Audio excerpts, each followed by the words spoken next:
we must ask ourselves, what is the dictionary definition of terrorism? The systematic use of terror, especially as a means of coercion. But what is terror? According to the dictionary I hold in my hand, terror is violent or destructive acts, such as bombing, committed by groups in order to intimidate a population or government into granting their demands. So what's a terrorist? They're calling me a terrorist. You guys have a permit, right? No, sir. Can't be here. Hail to the freedom! Freedom! There you are, dearie. Have a lovely afternoon. Thank you. Oh, my pleasure. There's no vending on Capitol grounds. You guys will know that. It's a free country, ma'am. And you guys are continuing. Is So that you right? want lemonade? Yeah? Did you want a cup? 10 cents for some lemonade, guys. 2 more? Yeah. Perfect. Thank you so much for your business. Thank you. Thank you. Thanks. Would you like a cup as well? Not for sale. Yes, don't be intimidated. Don't be intimidated. Don't be intimidated by them. How you doing? Don't take pictures Whoa, of whoa! us. Hey! Out of our face. You got that on camera. Please don't break equipment, man. Voluntary. Completely being hurt by No money. No money. They want to give you something for free, they'll give it to you for free. They're not giving them any money. 10 cents. 10 cents. Don't give them any money. We are free people. You are. Have a good afternoon. This is vending without a permit. Get out of my face. Vending without a permit. So you guys want to be arrested for your cause of lemonade liberation. Ma'am, come liberate the lemons. Lemonade, 10 cents, guys. 10 cents lemonade. 10 cents lemonade. Come get your 10 cents lemonade while it's nice and cold. Do not use violence. Do not use violence and force against peaceful people. Well, I have Ma'am, this is not an option anymore. You are under Leave these arrest. I need people you to alone. come here. I'm sorry, you're under arrest. Leave these people alone. Leave them alone. I am getting arrested for selling lemonade. Do you guys have services? Lemonade, 10 cents, guys. We've got a few cups That's what left. happens when you sell lemonade. I'm selling people. Is there anything on you that can hurt me?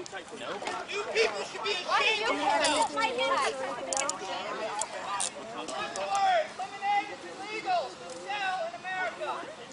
Stop using force against peaceful people. I spent 14 months in Baghdad, and I can't even sell lemonade on public property. No, make them not run! No, make them not run! When they put it on me, I tell them this. I'm all about peace and love. They're calling me a terrorist. Martin Luther King and Muhammad God talk about such a thing. Insulting my We're not free. integrity. Your tax dollars! No victims, no crime! Nothing but kidnappers! Selling lemonade is not a crime! Terrorism, Diego Garcia was terrorism. I am conscious, the conscious. Segregation was a crime in the 50s. Would you enforce that law? Unfortunately, I wouldn't be an officer back then at that time. Exactly. If it was, I would enforce it though. You would enforce it? Absolutely. If you would enforce the segregation law? I don't make the laws, I just enforce them, sir. The squad was not with the police, it's with the lawmakers. I think it's absurd, and I'm sure most people do. Yeah.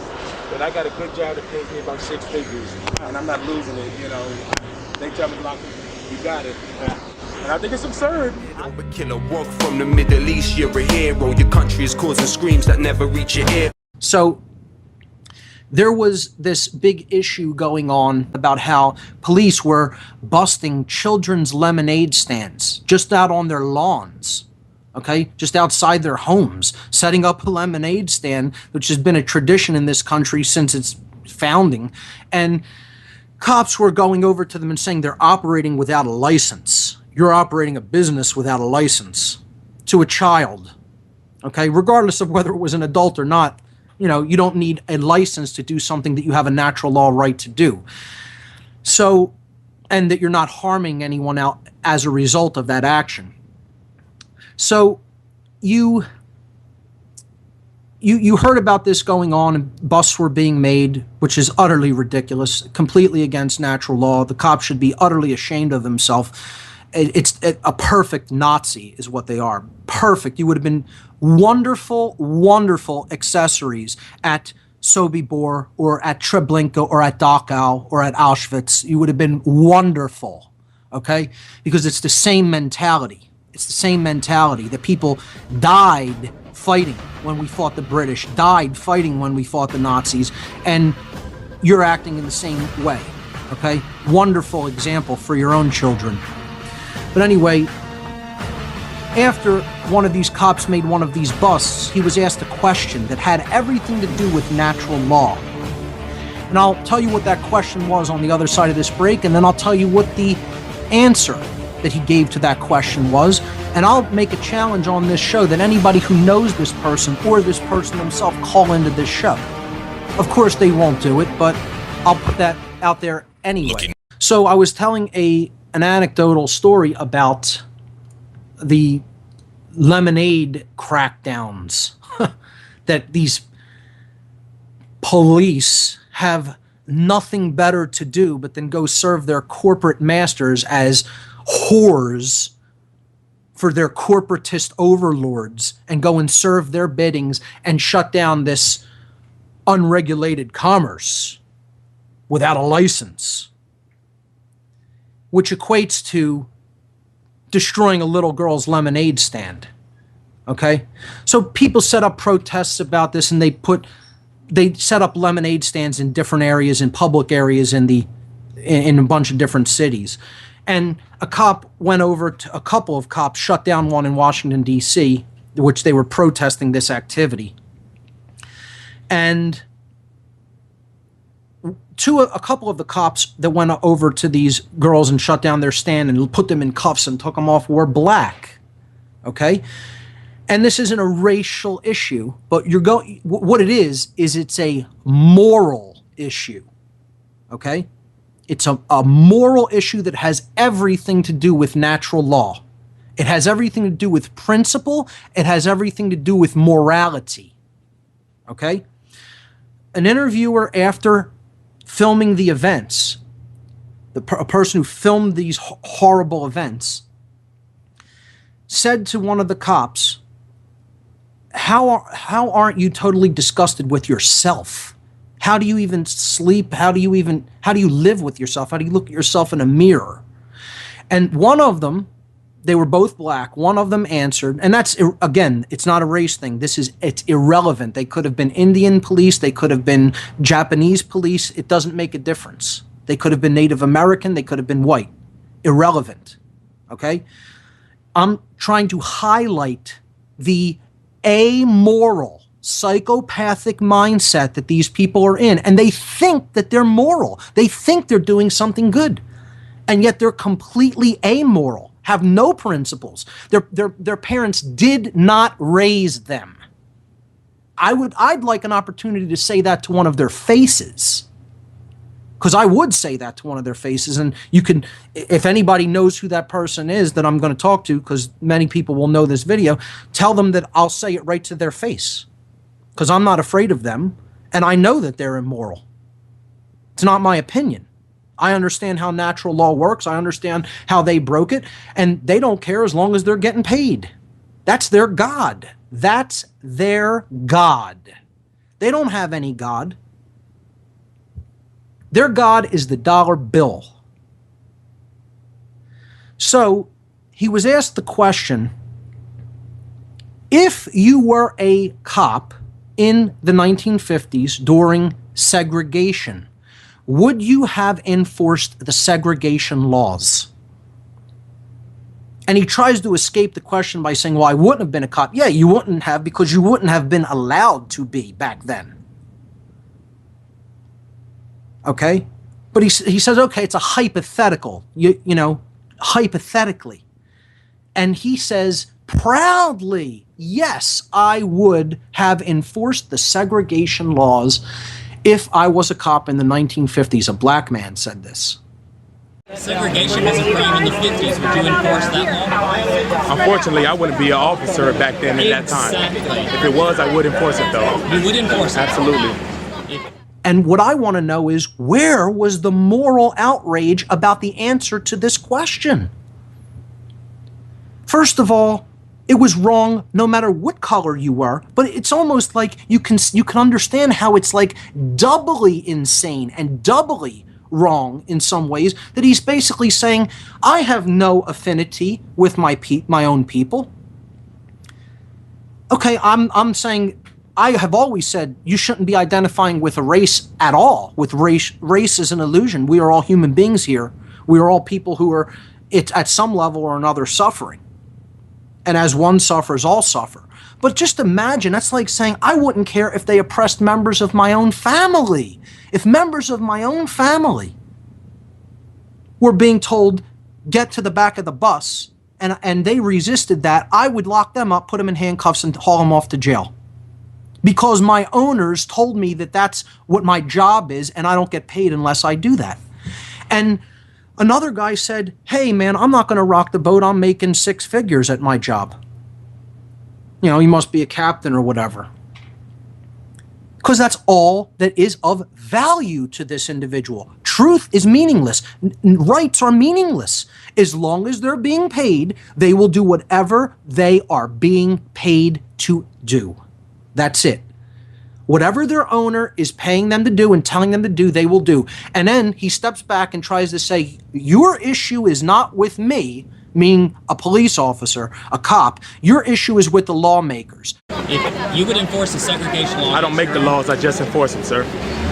The squad was not with the police, it's with the lawmakers. And you know what I'll say to that person? Absolutely not. Wrong. Wrong. And get it clear. The issue is not with the people scribbling down things in a book someplace. You're the issue. Let's make that real clear. And I'm deliberately raising my voice. Because the people who think that these aren't the people to point a finger at, and there is a time to point a finger. There is such a thing as blame. It exists when people are doing things that are overtly wrong and against conscience. Yeah, you can say, hey, you, doing this action, you're wrong. And then you want to step back and raise up your hands and say, I'm absolved of this? Don't look at me. You're the one doing it. Who are we supposed to hold accountable? Somebody who told you to go and do an action that's clearly wrong, and you say, well, as long as I get a paycheck, yeah, sure, I'll go and do whatever you ask me to do if it's wrong. I don't consider the notion of right or wrong. I don't consider natural law. Rights have no meaning to me. I don't consider rights. I consider a paycheck. And this, clearly, folks, you can hear this riles me up. Especially because the person tried to say that he's not the one who should be held accountable for it. That really riles me up. And it should rile you up too. Because, again, that is the mentality of someone that would have exterminated mass groups of people in Stalinist Russia. That is the mentality that would have gone along with hoarding people into gas chambers or other forms of prison and work camps and detention camps. That's the mentality that will continue to go along with this New World Order agenda of total enslavement of the people. And it's completely the antithesis of all of the principles of freedom that this country was founded upon. And that person should be ashamed of themselves, and more than that, their parents should be ashamed of themselves. We'll be right back.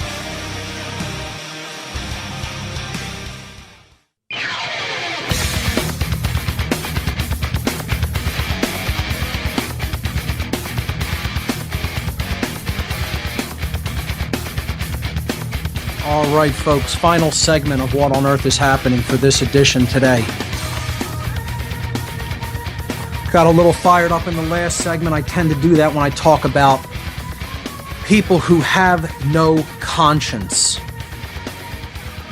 And that's what we're talking about when we talk about a cop who will answer a question about a black cop, no less, that will answer a question about whether he would have enforced segregation laws. That means if they reinforced them today, he'd be locking up black people for getting on buses, sitting up in the front of a bus.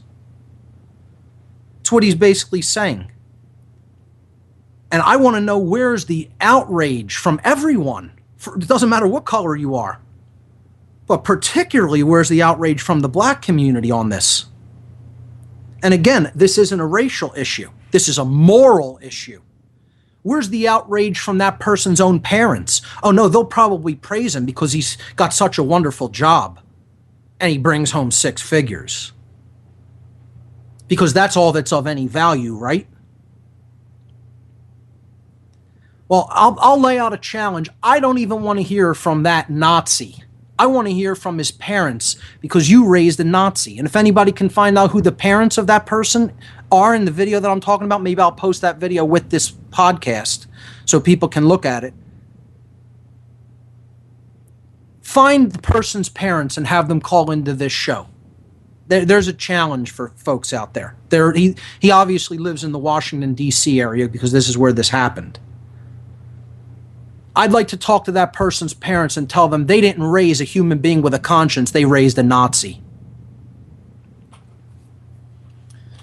So let's go back to the phones to take out the show in this last segment. Here we go. Chris in Canada, you are live on whatonearthishappening.com. What do you have for us? Hey, buddy, you were talking about your natural law. I thought you were talking in the second person earlier. I really don't like these divide and conquer issues that you're discussing. I find it distracts from the real issues. And natural law isn't one of the real issues? Hold on, back up. Natural law is not one of the real issues. No, natural law is one of the real issues, but okay. The black and white issue. There's only people who understand natural law and attempt to live in harmony with it, and people who just completely disregard it and think that they can do whatever they want with no repercussions and no effects outwardly in society that degrade the quality of life for all. That's what there is. It's not a divide and conquer issue. It's reality. That's how you can actually look at the consciousness of humanity. See, this is the idea that New Age movements try to put out there, that there's no such thing as different levels in consciousness, that there's no such thing as different levels in understanding, that everybody is at the same place. That's not true. It's not a divide and conquer strategy. I'm speaking the truth. There are people at extraordinarily low states of consciousness through fear. This person is one of the most fearful human beings on the planet. You think the Nazis who did the atrocities that they did, or the secret police of Russia who did the atrocities that they did under Stalin, you think that they weren't fearful people? Do you think they were high consciousness individuals? Do you think they had any real deep understanding of morality and natural law? None. None of those things applied. And you want to look to who actually did those things? Don't look at the people who were directing it. That's the distraction, sir. That's the distraction. The distraction is that people want to always blame somebody above them. And that history then records that Hitler did these atrocities. Yeah, was he one of the puppets that basically trickled down the orders of the masters down to all of the other foot soldiers? Absolutely. And he was vile and evil, just like Himmler was, and Goebbels and all of the other ones. But it doesn't happen without the people willing to carry out those orders, because they don't care about right or wrong. That's the bottom line. And that's the truth.